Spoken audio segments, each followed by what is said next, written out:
करेंगे इसके बारे में। ओके ठीक है, चलिए तो हम लोग स्टार्ट करते हैं क्लास। लास्ट टाइम हम लोग ऑन पेज एसईओ से टेक्निकल एसईओ में आए थे। ठीक है, थोड़ा सा टेक्निकल एसईओ का पार्ट हमने किया था, that is structured markup, right. अभी पहले स्टार्ट करने से पहले किसी को भी कोई इशू है जो भी हमने अभी तक पढ़ा है उससे रिलेटेड कोई क्वेरी है किसी को भी? मैम मेरे ऐसा को कोई हाँ जी, हाँ जी जो पूछिए। प्रोजेक्ट मिला है उसके बारे में पूछना है। हाँ जी पूछिए।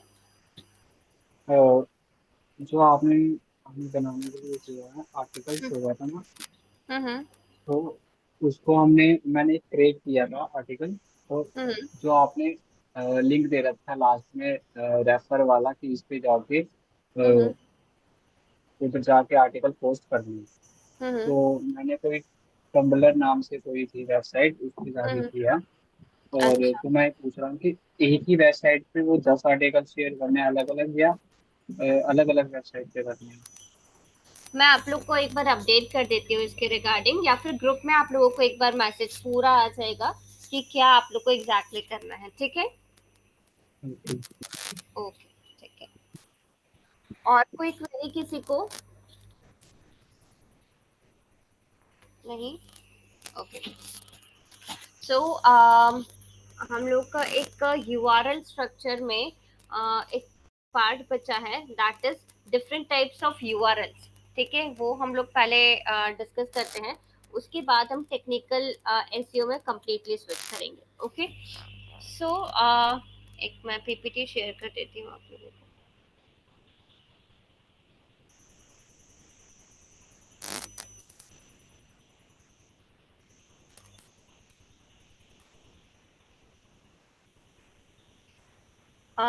पीपीटी विजिबल है आप लोगों को?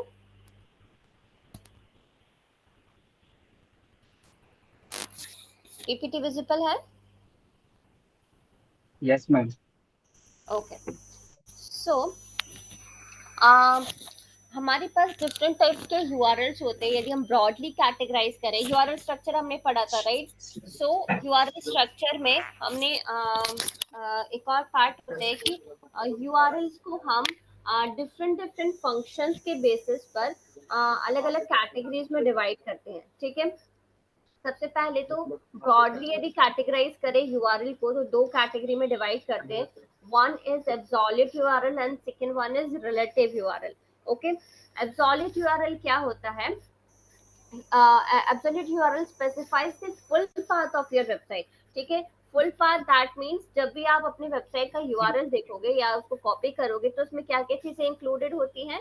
उसमें सबसे पहले प्रोटोकॉल होगा, फिर उसमें सब डोमेन होता है, किसी किसी में होता है सब डोमेन, एक्चुअली आजकल ऑप्शनल हो गया है, तो वो हो भी सकता है नहीं भी हो सकता है। ठीक है, उसके बाद क्या होता है? डोमेन नेम होता है, एक्सटेंशन होता है डोमेन का, उसके बाद पाथ होता है, जिस भी पेज पर हमको जाना है, वेबसाइट के किसी पर्टिकुलर यदि पेज पर जाना है तो उसका पाथ होता है। ठीक है, तो जो एब्सोल्यूट यूआरएल होता है इसमें उसमें ये पूरा पाथ डिफाइंड होता है। ठीक है, कि प्रोटोकॉल, फिर डोमेन नेम, फिर डोमेन एक्सटेंशन, फिर उसका category as well as path. ठीक है, सारा कुछ डिफाइन होगा। जैसे कि आप ये पीपीटी में एग्जांपल में देखोगे, सो यहाँ पर क्या है? website.com is your extension. ठीक है, एक्सटेंशन के बाद blog is the category and what is local SEO is the मतलब पर्टिकुलर जो पोस्ट है उसका यूआरएल हो गया ये। ठीक है, तो ये पूरा जो पाथ है इसको क्या कहेंगे हम? Absolute URL. ठीक है, अब जो रिलेटिव यूआरएल है, रिलेटिव यूआरएल में क्या होता है? रिलेटिव यूआरएल में सिर्फ जो पाथ होता है, जो पाथ मतलब कैटेगरी और पोस्ट का जो पाथ होता है, सिर्फ उसको डिफाइन किया जाता है। ठीक है, उसको बोलते हैं हम रिलेटिव यूआरएल। फॉर एग्जांपल यहाँ पर यदि ये जो पूरा हमको एब्सोल्यूट यूआरएल दिख रहा है, इसमें से रिलेटिव यूआरएल क्या होगा?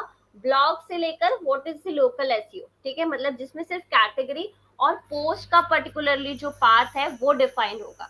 ठीक है, उसको हम बोलेंगे रिलेटिव यूआरएल। ठीक है, तो ये ब्रॉडली हम दो दो कैटेगरीज में डिवाइड करते हैं, absolute URL and relative URL. ये क्लियर है सभी को? Absolute and relative URL clear है? कोई डाउट इसमें किसी को भी? ओके, अब एब्सोल्यूट और रिलेटिव यूआरएल के बाद नेक्स्ट आता है on the basis of function there are three types of URLs: canonical URLs, callback URLs and vanity URLs. Okay, so canonical URL क्या होता है, कोई आइडिया किसी को? What is canonical URL? See, canonical URL किस लिए यूज होता है?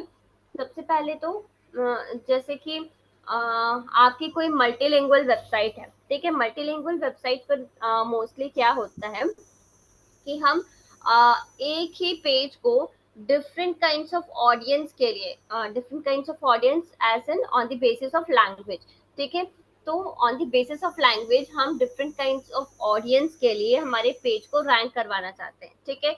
अब यदि एक ही कंटेंट में सॉरी एक ही लैंग्वेज में हमारा कंटेंट लिखा हुआ है तो डिफरेंट डिफरेंट ऑडियंस कैसे उसको समझ पाएगी, तो उसके लिए हम क्या करते हैं, एक ही पेज के डुप्लीकेट वर्जन क्रिएट कर देते हैं अलग अलग लैंग्वेजेस में, ठीक है।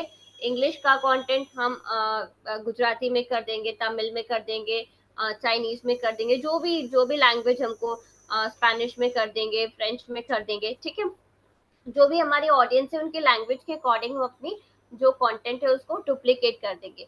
अब इस केस में क्या होता है, जब सर्च इंजन आपके वेबसाइट को एनालाइज करता है या क्रॉल करता है तो वहां पर एक कंफ्यूजन क्रिएट हो सकता है कि कौन से पेज को रैंक करना है, क्योंकि एक ही पेज के सारे डुप्लीकेट वर्जन्स है, भले ही लैंग्वेजेस अलग अलग है, बट मेनली कौन से पेज को मास्टर पेज मानना है या ओरिजिनल कंटेंट कौन सा है वो कैसे समझा जाए, ठीक है। और एक ही पेज के सारे डुप्लीकेट्स दिख रहे हैं तो वहां पर क्या है कि duplicacy is not allowed, right.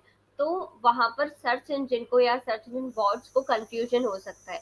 इस कंफ्यूजन को या फिर इस डुप्लीकेसी को अवॉइड करने के लिए हम कैनोनिकल यूआरएल्स का यूज करते हैं, ठीक है। मैं एक बार डेफिनेशन भी बोल देती हूँ यदि आप लोग को लिखना है तो क्या होता है, इट इज अ टैग, ठीक है, या फिर हम बोल सकते हैं कि एक HTML टैग है जो कि सर्च इंजन को बताता है कि ओरिजिनल यूआरएल कौन सा है, ठीक है। An HTML tag that tells search engine which URL is the original version, ठीक है। And canonical tags are used in SEO to help search engines index the correct URL and avoid duplicate content, ठीक है। मतलब जो correct URL है या जो original URL है उसको इंडेक्स करने में हेल्प करता है और कोई भी डुप्लीकेसी हमारी वेबसाइट पर ना हो उसको अवॉइड करने के लिए ये कैनोनिकल यूआरएल्स हम यूज करते हैं, ठीक है। अभी कैसे ये वर्क करता है और कैसे हम इसको अप्लाई कर सकते हैं वो देखते हैं। सो यदि हम वर्डप्रेस वेबसाइट पर वर्क कर रहे हैं तो मैं आपको वर्डप्रेस वेबसाइट का एक एग्जांपल देती हूँ।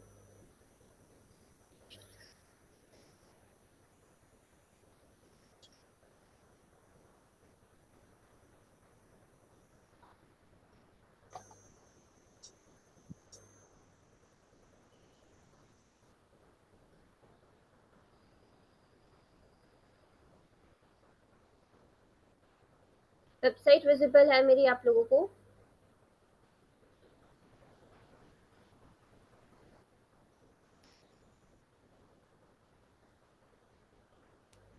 वेबसाइट विजिबल है, स्क्रीन विजिबल है मेरी? Yes ma'am. Okay, so let's say this is the post, ठीक है। अभी मुझे मान लीजिए कि इस पोस्ट के मैंने बहुत सारे डुप्लीकेट वर्जन्स बनाए हुए हैं अलग अलग लैंग्वेजेस में, राइट।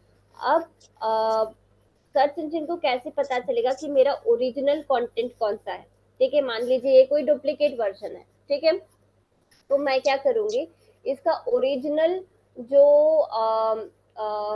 यूआरएल है, ठीक है, जो ओरिजिनल कॉपी है वो मुझे एज अ कैनोनिकल यूआरएल यहाँ पर डिफाइन करनी पड़ेगी, ठीक है। उसके लिए क्या करना है, हमको योस्ट एसईओ का प्लगइन यहाँ पर इंस्टॉल करना है, ठीक है। योस्ट एसईओ का प्लगइन जब हम इंस्टॉल कर लेंगे तो कोई भी पोस्ट में इस तरीके से आपको नीचे पोस्ट खत्म होने के बाद योस्ट एसईओ का जो भी फॉर्मेट रहेगा वो आपको विजिबल होगा, ठीक है। तो इसमें आपको स्क्रॉल डाउन करना है and after scrolling you will get this advanced option, ठीक है। एडवांस्ड ऑप्शन में हमको क्लिक करना है and after scrolling you will get this canonical URL option, ठीक है। बस हमको यहाँ पर कैनोनिकल यूआरएल पेस्ट कर देना है। जो भी कैनोनिकल यूआरएल है, जो भी मास्टर पीस है कंटेंट का, उसका जो यूआरएल है उसको कॉपी करके हमको यहाँ पर पेस्ट कर देना है, ठीक है। एंड अपडेट इट, ठीक है। तो जब भी सर्च इंजन बॉट्स हमारी वेबसाइट पर विजिट करेंगे उन्हें पता चल जाएगा कि जो भी कंटेंट है इसका मास्टर पीस कौन सा है, ठीक है। क्लियर है सभी प्लगइन को? कौन सा डाउनलोड करना है? यूज्ड एसईओ का प्लगइन है, या फिर आप ऑल इन वन एसईओ भी कर सकते हैं, कोई भी एसईओ कर सकते हैं, ठीक है। यदि ऑल इन वन करते हैं, ऑल इन वन एसईओ में भी ये आपको मिल जाएगा। ऑल इन वन एसईओ में अगेन आपको सेम ही चीज करनी है कि प्लगइन को इंस्टॉल करना है और जो भी पोस्ट या पेज में आपको ये डिफाइन करना है कैनोनिकल यूआरएल, उस पेज पर या पोस्ट पर जाइए और जब आप मेटा बॉक्स में स्क्रॉल डाउन करेंगे आपको वहां पर कैनोनिकल यूआरएल का फील्ड मिल जाएगा, ठीक है। जैसा योस्ट एसईओ में स्ट्रक्चर है सेम वैसा ही आपको ऑल इन वन एसईओ में भी मिलेगा, ठीक है। क्लियर है? ओके कोई इतने में कोई डाउट नहीं? अब क्या इसकी इम्पोर्टेंस है वो हम देख लेते हैं। मैम। हाँ जी, हेलो मैम। मैम ये कह हाँ रहे हैं जी, हाँ जी, कैनोनिकल यूआरएल जो है वो हाँ। अपने होम पेज पे भी तो अलग अलग बन जाता है ना मैम। HTTPS के ले लो या HTTP हो जाता है, फिर डब्ल्यू जिसमें लगा होता है, तो क्या इसमें हाँ, कौन सा मेन मानेंगे? मेनली आपको HTTPS को ही मेन मानना है क्योंकि जी। HTTPS जो है वो सिक्योर्ड वर्जन है, ठीक है। तो आपको ओके। जो मेन पेज मानना है, जो मेन आप यूआरएल कंसीडर करेंगे वो आपको HTTPS को ही कंसीडर करना है इन एनी केस, ठीक है। तो मैम लगा के करें या विदाउट डब्ल्यू करके वो करें होम वो पेज के लिए? आपकी मर्जी है, वो ऑप्शनल है। आप यदि लगाना चाहते, कोई भी एक डिसाइड कर लीजिए, या तो डब्ल्यू लगाइए या तो नहीं लगाइए। तो जो भी आपने डिसाइड किया है फिर वैसे ही आप अपने उसी को आप वेरीफाई कीजिएगा, ठीक है। फिर ऐसे में दिक्कत नहीं होती गूगल को साइन नहीं बनाने के नहीं, लिए? ये ऑप्शनल है। ये स्टार्टिंग में जब सब डोमेन्स आए थे तब और ये कंपलसरी होता था www लगाना, लेकिन अब ये ऑप्शनल हो गया है। आपकी मर्जी है, आप जैसे वेरीफाई करेंगे फिर वैसे ही वेबसाइट खुलेगी। यदि आपने www के साथ अपना यूआरएल वेरीफाई करवाया है तो आपको वैसे ही www लगाकर ही वेबसाइट को ओपन करना पड़ेगा, और यदि नहीं लगा के किया है तो वैसे ही ओपन करना पड़ेगा, फिर आप चेंज नहीं कर सकते, ठीक है। या मैम फिर तो आपको कुछ वेरीफाई केस करना में ऐसा होता है कि जैसे कि मेरी एक वेबसाइट है, है। तो मैंने उसका एसईओ ऑडिट किया हम्म स्टैंडर्ड से, तो उसने हम्म मेरे को इसमें प्रॉब्लम बताई फिलोनिकल इसमें ही कि डब्ल्यू हम्म डब्ल्यू लगाना मस्ट प्रोबेबली है ऐसा, वरना मैंने लगा नहीं रखा डब्ल्यू डब्ल्यू डब्ल्यू है। लगाना मस्ट है, ऐसा प्रॉब्लम बताया? या उसमें क्रॉस चेक आ रहा था, बाकियों में टिक आ रहा था, वेबसाइट ऑडिट होती है ना जब, तो वो सब तो फिर चीजें। इसका मतलब है कि जब आपने वेरीफाई करवाया है तो आपने डब्ल्यू डब्ल्यू डब्ल्यू को इंक्लूड किया था। मैं वही बोल रही हूँ यस। कि जो आपने इंक्लूड किया है वेरिफिकेशन के टाइम पे वो ही आपको यूज करना है। यदि आपने www लगाया है, यदि आपने सब डोमेन लगाया है तो आपको सब डोमेन यूज करना ही पड़ेगा। और यदि आपने नहीं, मतलब आप ऑप्शनल है वो, यदि नहीं लगाया है तो फिर कोई दिक्कत नहीं है, तो फिर आप बिना उसके ही करवाइए, ठीक है। यदि लगाया है तो उसके साथ ही लेना पड़ेगा, अदरवाइज वो इशू क्रिएट मैम करेगा। तो ये वेरिफिकेशन कब होता है, कब करना होता है verification in the verification? Sense, जब हम डोमेन परचेज करके जब हम वर्डप्रेस इंस्टॉल करते हैं तो एक एडमिनिस्ट्रेटिव यूआरएल आता है हमारे पास, यस यस। है ना। तो वहां पर हमको, जब जो हमारा कंट्रोल पैनल होता है, जब हम वर्डप्रेस को इंस्टॉल करते हैं अपने डोमेन पर, ठीक है, वहां पर हमारे पास एक एडमिनिस्ट्रेटिव यूआरएल आता है। तो हमारे पास दो तीन ऑप्शन आते हैं वहां पर कि आप www चाहिए, क्या आपको यूआरएल रखना है एग्जैक्टली। वहां पर हमको डिसाइड करना होता है कि हमको क्या रखना है, www रखना है नहीं रखना है। वहां पर जो भी आप डिसाइड करेंगे वही फाइनल आपका यूआरएल होगा, ठीक है। मैम इसको दोबारा देख सकते हैं कि नहीं कि मेरी वेबसाइट पे क्या लगा हुआ है, कहाँ पे बिल्कुल देख देख सकते हैं? सकते हैं। बिल्कुल, मैं आपको एक एग्जांपल बता देती हूँ। 1 सेकेंड।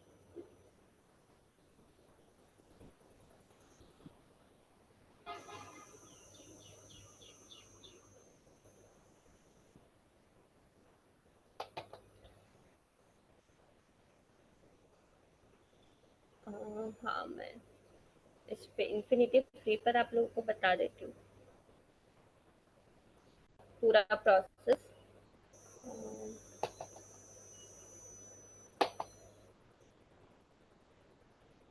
ओके, तो फॉर एग्जांपल हम यहाँ पर एक क्रिएट अकाउंट कर लेते हैं, ठीक है। और ये फ्री वर्जन के साथ हम जाते हैं, कोई भी सब डोमेन सेलेक्ट कर लेते हैं फॉर एग्जांपल। मैम मैम आप हाँ, नया बना रही हैं शायद, हम ये कह रहे हैं कि जो बन चुका है मेरा, हम उसको अगर देखना चाहें तो कैसे देख सकते हैं? उसके लिए सेम सेम आपको उसी में जाना पड़ेगा, जैसे कि अच्छा। ये आपका ये आपका डोमेन है, ठीक है। इसे कंट्रोल पैनल में हम जाते हैं। ये आ गए आप कंट्रोल पैनल में, ठीक है। आपको अपने कंट्रोल पैनल में जाना है। कंट्रोल पैनल में जाने के बाद जब आप स्क्रॉल डाउन करेंगे, आपको ये एड ऑन्स दिखेंगे। इसमें सब्टैक्युलस ऐप इंस्टॉलर में आपको जाना है।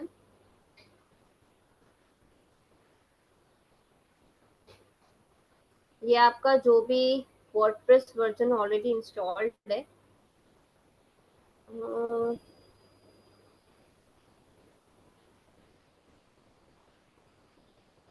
वो आपको यहाँ पर दिख जाएगा। ये देखिए, अब मैंने यहाँ पर क्या किया हुआ, ये मेरा फाइनल यूआरएल था HTTP, क्योंकि ये एक फ्री वर्जन है तो यहाँ पर SSL सर्टिफिकेट अलाउड नहीं था, तो HTTP है। मैंने कोई सब डोमेन यहाँ पर नहीं लिया है, और ये एक्सटेंशन है अगेन, क्योंकि ये फ्री वर्जन है तो मैं कोई .com.in नहीं ले सकती, तो मैंने ये greatsite.net लिया था, ठीक है। तो ये जो है ये मेरा फाइनल यूआरएल था, ठीक है। तो यहीं पर आकर आप चेक कर सकते हैं, ठीक है। फ्री वाली वेबसाइट पे एसएसएल सर्टिफिकेट नहीं लगता? नहीं, इस वाली वेबसाइट में अलाउड नहीं था, अवेलेबल नहीं था। आप कोई भी फ्री वेबसाइट से ले सकते हैं, ठीक है। बट जो जो भी फ्री फ्री वेबसाइट होगी तो उसमें डेफिनेटली कुछ ना कुछ लिमिटेशंस तो होंगे। बाकी फ्री में भी एसएसएल सर्टिफिकेट्स अवेलेबल है, बहुत सारी वेबसाइट्स है, जैसे क्लाउड फ्लेयर हो गया, जीरो एसएसएल हो गया, ठीक है। और भी कई सारी वेबसाइट है, तो आप वहां से फ्री में सर्टिफिकेट ले सकते हैं। बट ये है, क्लाउड प्लेयर से यदि लेते हैं तो थोड़ा सा सर्वर का इशू हमेशा बना रहता है। और दूसरा, जीरो एसएसएल का सर्विस अच्छा है, बट वो आपको 90 डेज के लिए ही मिलेगा। तो आप यदि रिन्यू भी करवाएंगे तो शायद 3 या 4 मंथ्स ही आप रिन्यू करवा सकते हैं, उसके बाद आप रिन्यू नहीं करवा सकते उसको, ठीक है। तो कुछ ना कुछ लिमिटेशन हमेशा रहेंगे, बट आप ट्राई कर सकते हैं स्टार्टिंग में, ओके।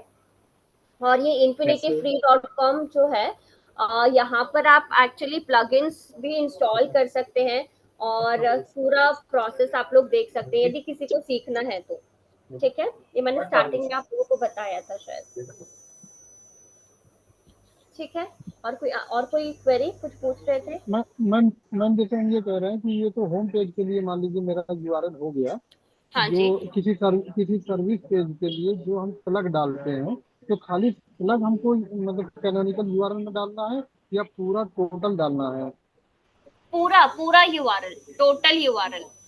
मतलब जो अपने, अरे, HTTPS के बाद www हाँ डॉट जी, करके हाँ फिर जी, अपना हाँ जी। जो डोमेन पूरा नेम होता है फिर स्लैश फिर लगाता है, पूरा जो तो मैंने पूरा एब्सोल्यूट यूआरएल आपको बताया, वो पूरा एब्सोल्यूट यूआरएल आपको वहां पर अपडेट करना है, ठीक है। मतलब किसी सर्विस या किसी दूसरे पेज के लिए? कोई भी पेज हो, कोई भी पेज हो, कोई भी पोस्ट हो, वहां पर आपको पूरा यूआरएल जाकर अपडेट करना है कि ये जो है ये इसका मास्टरपीस है, ठीक है। Okay. Okay original ma'am. Content है दैट। ओके, और कोई क्वेरी है इससे रिलेटेड? No ma'am. ठीक है। सो हाँ, ये मैं बता रही थी, इन्फिनिटी फ्री डॉट कॉम करके ये जो वेबसाइट है, ये आप लोग ट्राई कर सकते हैं जो भी फ्री वर्जन पर काम कर रहे हैं, ठीक है। तो इसमें आपको पूरा प्रोसेस भी पता चल जाएगा, और कैसे प्लगइन्स वगैरह यदि आप लोग इंस्टॉल करना चाहते हैं तो प्लगइन्स भी इसमें अवेलेबल है। वो भी आप इंस्टॉल कर सकते हैं। जैसे योस्ट एसईओ करना है, ऑल इन वन एसईओ करना है, तो प्लगइन्स भी यहाँ पर आप इंस्टॉल कर सकते हैं। ठीक है, तो किसी को भी प्रैक्टिस करनी है आप लोग प्रैक्टिस कर सकते हैं। ठीक है, सो हम लोग टाइप्स ऑफ यूआरएल्स पढ़ रहे थे। कैनोनिकल यूआरएल का पहले हम लोग पूरा पढ़ लेते हैं कि क्या क्या कर सकते हैं। सो इम्प्लीमेंटेशन पता चल गया कि कैसे करना है। अब इसका इम्पोर्टेंस क्या है, सबसे पहले तो canonical URLs prevents duplicate content issues. ठीक है, कि जब भी हमारे पास डुप्लीकेट कंटेंट है, हमारी वेबसाइट पर कोई डुप्लीकेट वर्जन है किसी पर्टिकुलर कंटेंट के, तो कैनोनिकल टैग्स की हेल्प से हम इस डुप्लीकेसी को रिमूव कर सकते हैं। ठीक है, ताकि सर्च इंजन बॉट्स जो हैं वो प्रॉपरली अंडरस्टैंड कर पाए ओरिजिनल कंटेंट को। ठीक है, और उसी को इंडेक्स करें। सेकेंडली, एसईओ को इम्प्रूव करता है ये, क्योंकि यदि हम डिसाइड नहीं करेंगे कि कौन सा हमारा ओरिजिनल कंटेंट है, तो रैंकिंग पावर जो है वो सारे पेजेस को डिस्ट्रीब्यूट हो जाती है। ठीक है, हो सकता है कोई भी प्रॉपरली रैंक नहीं कर पाए, क्योंकि सर्च इंजन बॉट्स खुद ही यहाँ पर कंफ्यूज हो जाएंगे। ठीक है, तो कोई भी पेज प्रॉपरली रैंक नहीं कर पाएगा। और यदि हम कैनोनिकल यूआरएल के थ्रू स्पेसिफाई कर देते कि ये ओरिजिनल कंटेंट है, इस पर आपको फोकस करना है, तो रैंकिंग पावर वहां पर डिस्ट्रीब्यूट नहीं होता और जो ओरिजिनल कंटेंट है आपका वो प्रॉपरली रैंक हो जाता है। ठीक है, तो एसईओ के पर्पज से भी कैनोनिकल टैग्स जो है वो इम्पोर्टेंट है। उसके बाद इट एनहांसेस यूजर एक्सपीरियंस। ठीक है, कि यूजर एक्सपीरियंस किस वे में ये एनहांस करते हैं कि जो भी मोस्ट रेलेवेंट पेज होता है, जब भी कोई ऑडियंस सर्च कर रही है तो उसके अकॉर्डिंग जो भी मोस्ट रेलेवेंट पेज होगा वही उसको शो होगा वहां पर। ठीक है, उसकी जगह पर कोई डुप्लीकेट कंटेंट वहां पर उसको शो नहीं होगा। ठीक है, एंड लास्टली यूआरएल्स को मैनेज करने में हेल्पफुल होता है। यदि बहुत सारे वर्जन है तो कैसे इन यूआरएल्स को मैनेज करना है। सेम कंटेंट के डिफरेंट यूआरएल्स हमारे पास है यदि है, तो हम यदि कैनोनिकल टैग यूज करते हैं तो ये कंफर्म हो जाता है कि कौन सा ओरिजिनल कंटेंट है और कौन से डुप्लीकेट वर्जन है। ठीक है, क्लियर है कैनोनिकल यूआरएल सभी को? ओके जी मैम क्लियर मैम। एक कैनोनिकलाइजेशन वर्ड होता है, वो क्या होता है? यही होता है ना? क्या चीज? क्या? कैनोनिकलाइजेशन एक वर्ड होता हाँ है हाँ हाँ, वही है कि वही है। मतलब जो प्रोसेस हमने किया उसको हम कैनोनिकलाइजेशन बोलते हैं, और जो इसमें मतलब यूआरएल यूज होता है उसको कैनोनिकल यूआरएल बोलते हैं, और एचटीएमएल के फॉर्म में बोले तो उसको कैनोनिकल टैग बोल देते हैं। सारी चीजें वही है जो प्रोसेस हमने अभी किया। ठीक है, ओके मैम। हाँ। अब दूसरे टाइप का जो यूआरएल होता है हमारे पास वो है call back URL. Call back URLs के बारे में कोई जानकारी किसी को भी, क्या होते हैं कॉल बैक यूआरएल्स? सुना है ये टर्म कभी? नहीं मैम, ये तो पहली बार सुन ही रहे हैं दोनों वर्ड नीचे वाले। कॉल बैक यूआरएल्स क्या होते हैं?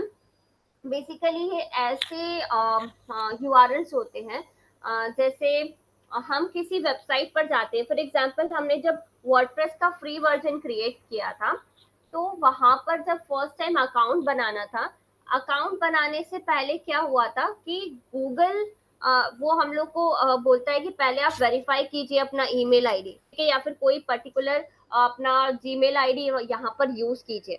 ठीक है, वहां पर हमको अपना गूगल अकाउंट यूज करना होता था, फिर आईडी पासवर्ड उसका डाल के उसके बाद हमको वो रीडायरेक्ट करता था वर्डप्रेस वेबसाइट पर। ठीक है, तो क्या हुआ, हमने सर्च किया वर्डप्रेस वेबसाइट के लिए, लेकिन डायरेक्टली वर्डप्रेस वेबसाइट में एंटर करने से पहले हमको एक दूसरा पेज मिला जो कि गूगल का था।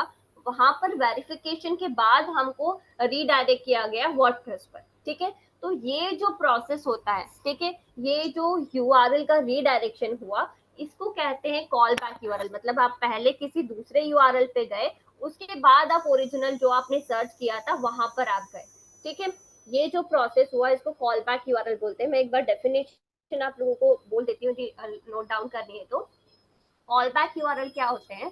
Callback URL is the page users are automatically redirected to when they complete a specific action or task। यहाँ पर हमारा एक्शन या टास्क क्या था कि हमको वहां पर अपनी जीमेल आईडी वेरीफाई करनी थी। ठीक है, या फिर हमको जीमेल आईडी सेलेक्ट करनी थी वहां पर। ठीक है, तो एक पर्टिकुलर टास्क हमने कंप्लीट कर लिया, उसके बाद हम ओरिजिनल जो भी हमने यूआरएल सर्च किया था वहां पर रीडायरेक्ट हो गए। ठीक है, इस टाइप के जो यूआरएल्स होते हैं इनको कहते हैं कॉल बैक यूआरएल। ठीक है, मतलब कि थर्ड पार्टी ऑथेंटिकेशन सर्विसेज यदि बीच में होती है तो पहले हमको उसको वेरीफाई करना होता है, उसके बाद हम ओरिजिनल जो भी यूआरएल हमने सर्च किया है उस पर सक्सेसफुली रीडायरेक्ट हो जाते हैं। ठीक है, क्लियर हुआ कॉल बैक यूआरएल? कोई कंफ्यूजन? ओके। इसके बाद नेक्स्ट आता है वैनिटी यूआरएल। वैनिटी यूआरएल के बारे में कोई नॉलेज? नहीं? ओके। कॉल बैक यूआरएल का कोई एग्जांपल दे सकते हो आप? कॉल बैक यूआरएल का मैंने एग्जांपल दिया ना, जैसे कि हमको कोई भी वेबसाइट, जैसे मैंने आपको वर्डप्रेस सभी ने किया हुआ है इसलिए मैंने वर्डप्रेस का एग्जांपल दिया, या फिर कोई और हम यूआरएल सर्च करते हैं या कोई वेबसाइट सर्च करते हैं, तो वेबसाइट सर्च करने से पहले जो हमारे पास ऑथेंटिकेशन, थर्ड पार्टी ऑथेंटिकेशन के लिए ऑप्शन आता है, जैसे हमको गूगल में वेरीफाई करना पड़ता है, या फिर कोई एक मिनट में नया अकाउंट क्रिएट करके कुछ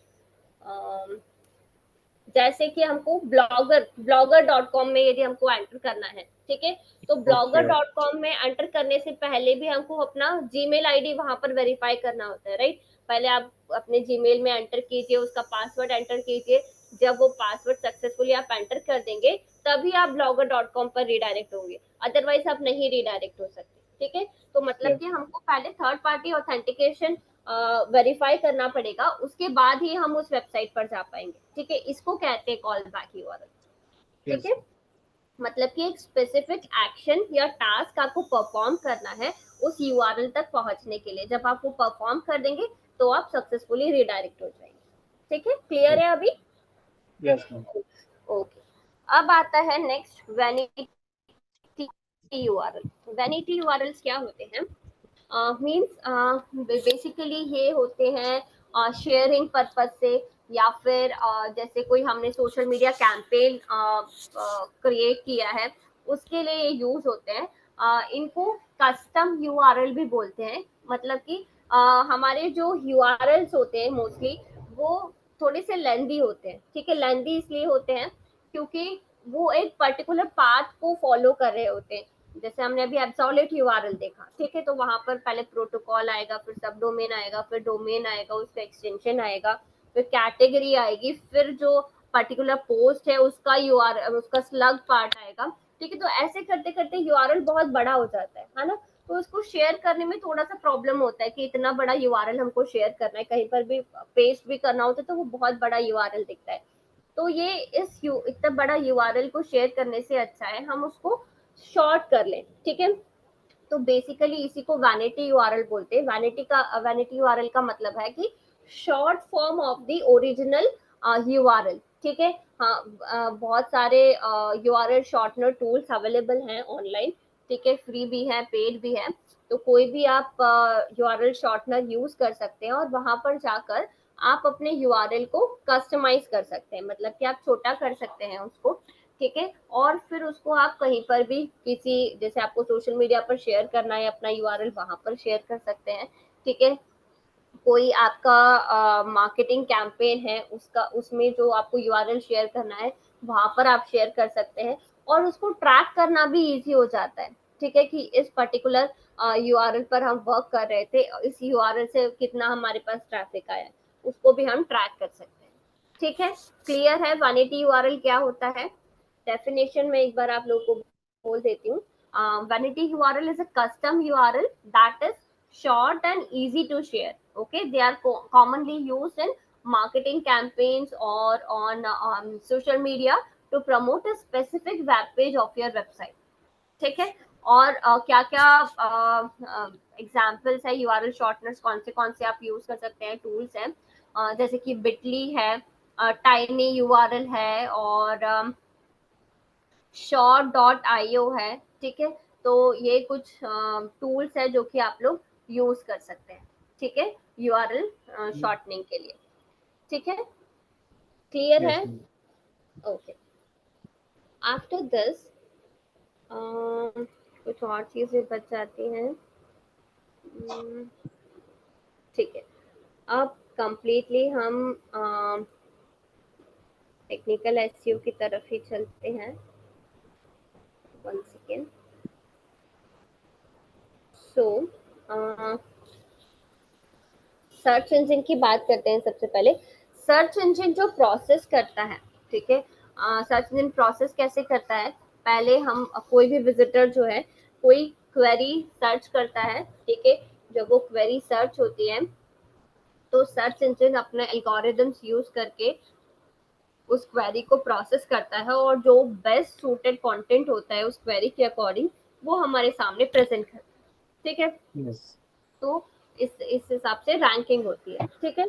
अब ये प्रोसेस एक्चुअली होता कैसे है और क्या क्या चीजें, क्या क्या मैकेनिज्म है इसके पीछे, वो हम अंडरस्टैंड करते हैं, ठीक है। That is basically the part of technical SEO, ठीक है। तो 3 प्रोसेस होती है या 3 स्टेप्स होती है जिसमें सर्च इंजन वर्क करता है। सबसे पहली होती है crawling, second one is indexing and third one is ranking, ठीक है। So what is crawling? Crawling क्या होती है, कोई डिफाइन कर सकता है क्रॉलिंग?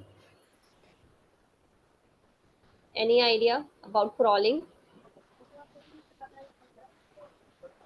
मैम जब जब हमारी वेबसाइट जो लाइव हम करते हैं तो जो गूगल का बॉट बॉट होता है वो मतलब हमारी वेबसाइट पे आके विजिट करता है कि इसमें कंटेंट कैसा है और यह मतलब क्या चीज़ है, तो उसके हाँ हिसाब से वो अपना इंडेक्सिंग करता है और हाँ हाँ। मतलब कि कहाँ पे किस पोजीशन पे रखना है। उसके बाद अच्छा। में जब कोई यूजर क्वेरी करता है तो उसके हिसाब से वो शो करता है सर्च इंजन रिजल्ट पेज पे। वेरी गुड, यस जी। करेक्ट। सो क्रॉलिंग, बेसिकली क्रॉलिंग में जो सर्च इंजन के क्रॉलर्स होते हैं, क्रॉलर्स को हम स्पाइडर्स भी बोलते हैं, स्पाइडर बॉट भी बोलते हैं, ठीक है। तो क्रॉलर्स क्या करते हैं, अलग अलग सर्च इंजन के अलग अलग क्रॉलर्स होते हैं या फिर बॉट्स होते हैं, ठीक है। जैसे कि गूगल है, गूगल का गूगल बॉट है, बिंग का बिंग बॉट है, ठीक है।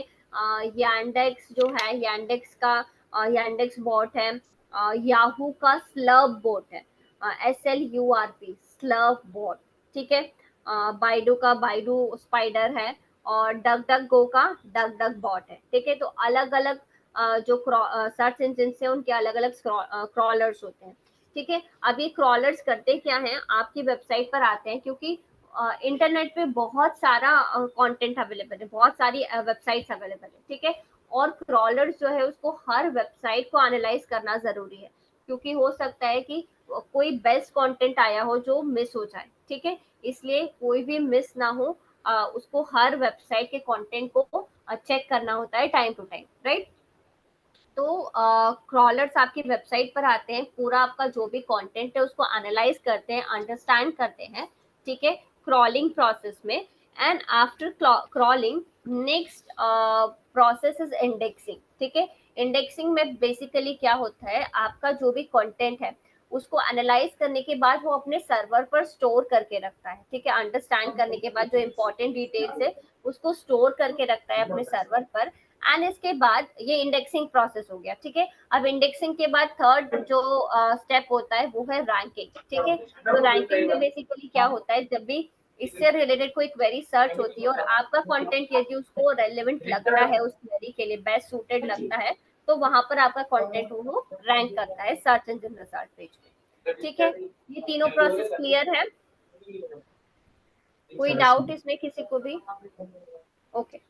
सो यहीं पर एक कॉन्सेप्ट आता है हमारी वेबसाइट में, जब क्रॉलर्स आ रहे हैं तो उसको हम, उसके लिए हम टास्क को कैसे इजी कर सकते हैं, उसमें एक कॉन्सेप्ट आता है robots.txt का। robots.txt क्या होता है, कोई आइडिया, नाम सुना है इसका पहले? यस। जी मैम। नहीं?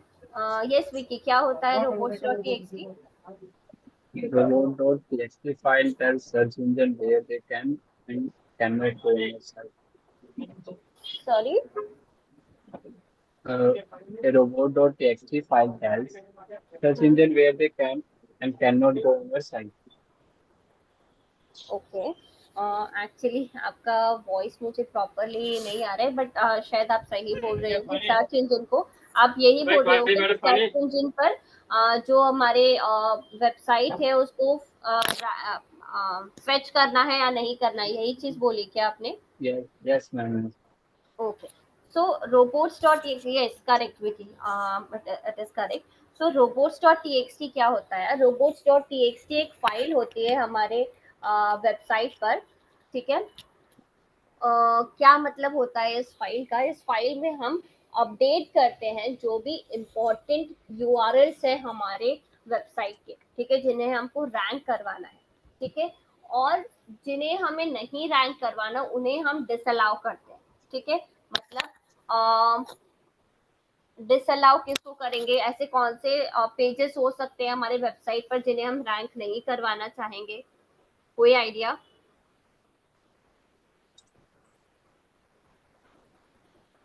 ऐसे कौन से पेजेस हो सकते हैं जिन्हें हम रैंक नहीं करवाना चाहेंगे? Duplicate page.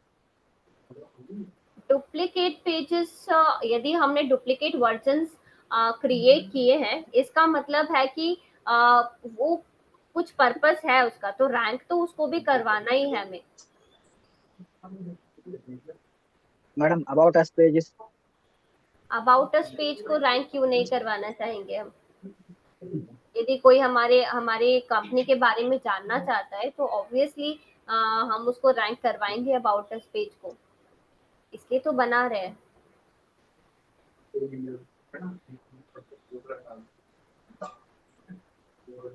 नहीं? ओके।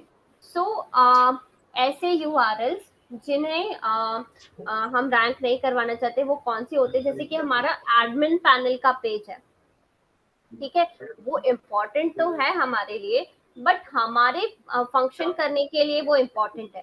हमें ये नहीं चाहिए कि हमारा एडमिन पैनल रैंक हो कहीं पर, ठीक है। एडमिन पैनल मतलब जो हम वर्डप्रेस वेबसाइट में जब हम एंटर करते हैं तो एंटर करने पर जो यूआरएल आता है, ठीक है, wordpress.com/wp-admin, ठीक है, ये हमारी वेबसाइट का ही एक यूआरएल है, राइट। तो यदि क्रॉलर्स आएंगे हमारे वेबसाइट पर तो एक यूआरएल ये भी उनको क्रॉल करना पड़ेगा, ठीक है, बट इसको क्रॉल करने से कोई मतलब नहीं है, राइट। तो ऐसे ही बहुत सारे यूआरएल्स हमारी वेबसाइट पर होते हैं जो कि हमारे फंक्शन के लिए, बैकएंड प्रोसेस के लिए है, हम फ्रंट एंड पर उसको रैंक नहीं करवाना चाहते, राइट। तो ऐसे यूआरएल्स को हम डिसअलाउ करेंगे और जो भी इम्पोर्टेंट कंटेंट है हमारी वेबसाइट पर उसको हम अलाउ करेंगे। मैं दिखाती हूँ robots.txt फाइल कैसे होता है और उसको कैसे हम अपडेट कर सकते हैं, ठीक है।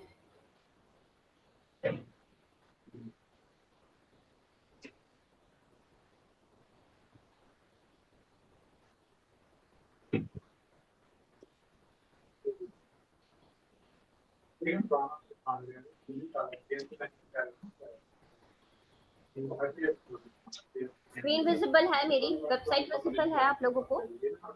यस। ओके।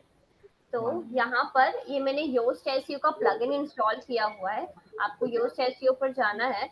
योस्ट एसईओ में जाने के बाद you have to click on tools. Tools पर क्लिक करने के बाद ये फाइल एडिटर का ऑप्शन दिख रहा है आप लोगों को, राइट, इस पर क्लिक करना है।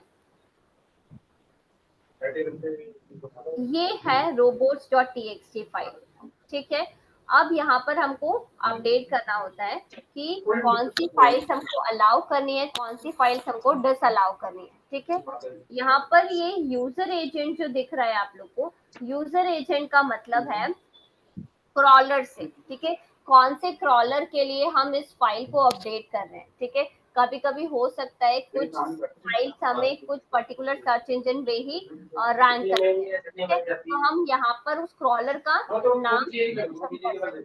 बट यदि आपको सभी टाइप के सर्च इंजन के लिए, सभी टाइप के क्रॉलर्स के लिए इस फाइल को अपडेट करना है तो उस केस में आप यहाँ पर ये एस्ट्रिक सिंबल दिख रहा है, इसको एस्ट्रिक सिंबल बोलते हैं, ठीक है। तो asterisk symbol represents that, one second, अब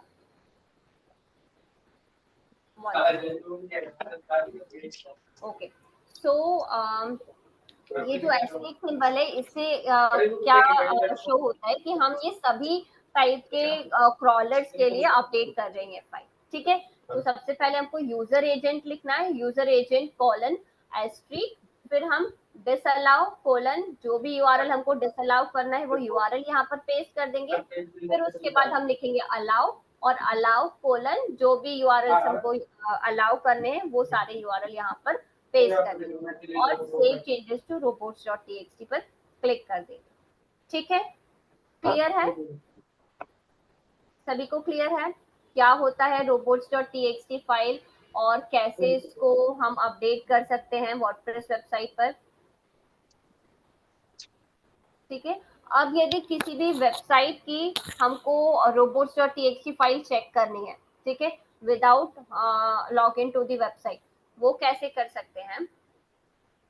एक सेकेंड, उसके लिए मुझे पूरा टैब अपडेट करना होगा, तो एंटायर स्क्रीन में कर देती हूँ।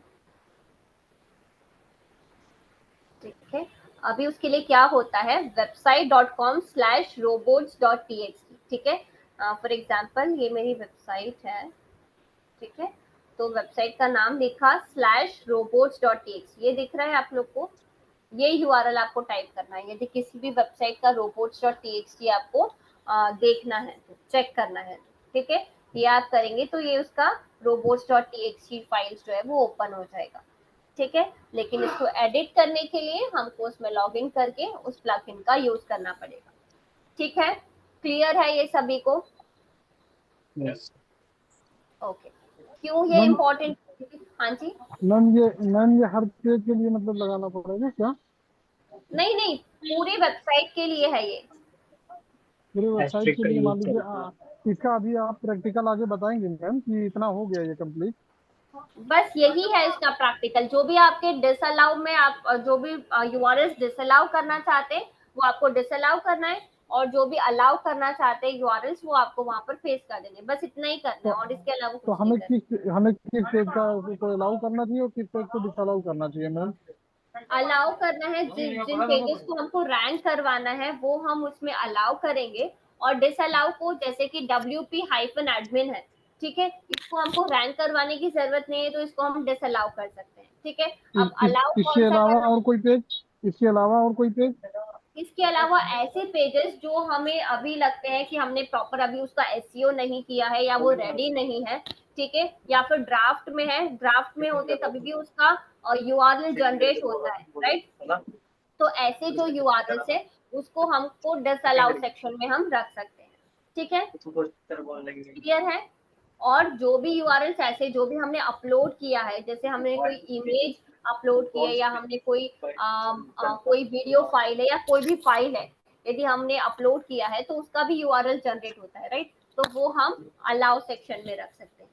ठीक है, हाँ मैम ठीक है, लेकिन ये अभी आपने तो नहीं लगाया है मैम उसको डिसअलाउ के लिए, जो एडमिन पैनल का वो होता है ये मेरी यूआरएल? वेबसाइट अभी अभी बनी है तो अभी मैंने उस पर कुछ ज्यादा काम किया नहीं है, मैंने वापस से उसका थीम एंड सब चेंज किया है, तो मैंने अभी अच्छा कुछ पे डिसअलाउ और अलाउ नहीं किया है, बस आप लोग को एग्जाम्पल के लिए बताया है।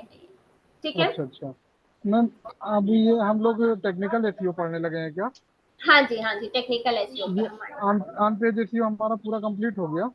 हाँ जी, कुछ पूछना है, कोई क्वेरी है ऑन पेज एसईओ से रिलेटेड? नहीं मैम, एक्चुअली आज हम सफर में हैं तो हम पूछेंगे नेक्स्ट सेशन में, ज्यादा हाँ आवाज आ रही होगी आपको। हाँ हाँ हाँ जी। जी, हाँ जी, ठीक है, कोई बात नहीं, और आप नेक्स्ट सेशन में। मैम टेक्निकल एसईओ में क्या क्या पढ़ना है वो एक बार हमको दिखा देते यार, कि क्या क्या होता है टेक्निकल एसईओ में? टेक्निकल एसईओ में हम क्रॉलिंग का पूरा पार्ट जो रहेगा वो पढ़ेंगे, क्रॉल बजट क्या होता है, और क्रॉलिंग से रिलेटेड जो टर्म्स होती है, फिर इंडेक्सिंग कैसे करना है, इसमें सर्च कंसोल भी आएगा, इसमें गूगल एनालिटिक्स भी आएगा। ठीक है, स्ट्रक्चर मार्कअप हम ऑलरेडी कर चुके हैं, तो ये सारा पार्ट हम टेक्निकल एसईओ में देखेंगे। ठीक है, और वेबसाइट की स्पीड कैसे हम ऑप्टिमाइज कर मैम सकते हैं इसकी मोबाइल। पीपीटी वगैरह दिखा सकते हैं मैम, कोई है कि इसमें क्या क्या आता है? पीपीटी मैंने शायद आप लोग को शेयर की है, उसमें ऑलरेडी कंटेंट है टेक्निकल एसईओ का। नहीं की मैम मैम। पता नहीं कहाँ पे शेयर करती हैं आप, हमको तो कभी नहीं, कुछ भी नहीं मिला है। अभी मैम तक नहीं मिला है पर्सनली क्या? कर दो। हाँ अ, अभी तक तो नहीं। नहीं मिला है, ठीक है, मैं आप लोगों को शेयर कर देती हूँ।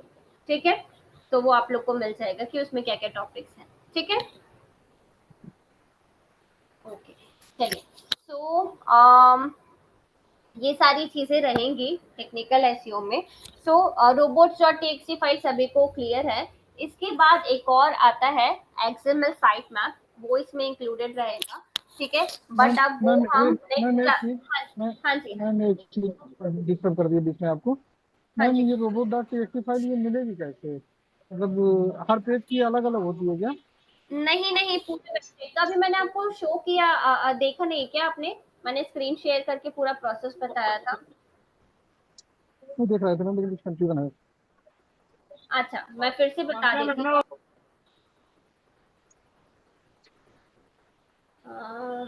मेरे पैर के पास पहले से थोड़ा आगे कर दे पैर। मैं दोबारा से आप लोग को बता देती हूँ कहाँ पर ये मिलेगा। ये वेबसाइट है, ठीक है, वेबसाइट का डैशबोर्ड है ये। वेबसाइट के डैशबोर्ड में हम आ गए। डैशबोर्ड में आने के बाद ये योस्ट एसईओ का प्लगइन मैंने इंस्टॉल किया हुआ है, ठीक है। जो भी एसईओ का प्लगइन आप इंस्टॉल करते हैं वहां पर आपको ये मिल जाएगा। तो योस्ट एसईओ का प्लगइन यहाँ पर इंस्टॉल किया हुआ है। इसकी आपको टूल्स में जाना है, ठीक है। टूल्स में जाने के बाद ये फाइल एडिटर का ऑप्शन है, ठीक है। फाइल एडिटर पर आपको क्लिक करना है। फाइल एडिटर पे जैसे ही क्लिक करेंगे तो ये आपको robots.txt फाइल मिल जाएगी। बस इसको आपको एडिट कर देना है, ठीक है। क्लियर है अभी? जी मैम, बस इसी में यूआरएल को पेस्ट करना है, मतलब हाँ कॉपी जी, पेस्ट करना हाँ है। जी, डिसअलाउ करना है और और अलाउ करना है, बस। अच्छा अच्छा। ठीक और है। मैम ये रैंक में अगर हम यूज कर रहे हैं तो उसमें भी यही ऑप्शन होगा? रैंक मैथ में भी यस, हाँ, वहां पर भी आपको मिल जाएगा ये टूल सेक्शन में। फाइल एडिटर का जो ऑप्शन होता है, फाइल एडिटर में आपको जाना है, ठीक है। जी जी चलिए ठीक है, तो आज के लिए हम सेशन यहीं पर एंड करते हैं। नेक्स्ट मैम सेशन में हम एक हाँ जी, लास्ट हाँ क्वेश्चन जी, मैम, हाँ जी, कि पूछिए। इसको लगाना जरूरी है और कब लगाना जरूरी है मैम? जैसे मान लीजिए गूगल सर्च कंसोल से और एनालिटिक्स से कनेक्ट करने के बाद या उससे पहले, मतलब इसकी जैसे वेबसाइट हमारी इसको मान तो लीजिए आप कंप्लीट हो गई। जैसे ही आपने कोई कंटेंट अपडेट किया है अपने वेबसाइट पर, मान लीजिए आपकी पूरी वेबसाइट आपने बना ली, ठीक है, जी मतलब वेबसाइट डिजाइनिंग का पार्ट आपका कंप्लीट हो गया। उसके बाद आप कंटेंट अपलोड करना स्टार्ट करते हैं, जैसे पोस्ट अपडेट करना स्टार्ट करते हैं, ठीक है। तो जब आप ये वाला पार्ट कर रहे हैं, जब आपका डिजाइनिंग पार्ट कंप्लीट हो गया और अब दूसरे पोस्ट बनाना स्टार्ट कर रहे हैं, तब आप ये चीज कर सकते हैं। क्योंकि जब तक डिजाइनिंग कर रहे हैं तब तक आपका मेंटेनेंस मोड में होती है वेबसाइट, ठीक है। मतलब चीजें अभी प्रॉपर नहीं होती है ना। तो जब आपको लगे जी कि हाँ अभी आपका वेबसाइट प्रॉपर है, अभी इसको हम सर्च कंसोल में फेच करवा सकते हैं या फिर हम इसको रैंक करवा सकते हैं, उस स्टेट पे जाकर आप अपने robots.txt फाइल अपडेट कर सकते हैं, ठीक है। Okay ma'am, thank you. हाँ जी, चलिए ठीक है। तो अब हम इसको कंटिन्यू करते हैं नेक्स्ट सेशन में, ठीक है। Thank you so much everyone. Okay thank और मैं आपको यू। असाइनमेंट के लिए ग्रुप में अपडेट कर देती हूँ, ठीक है। Okay ma'am.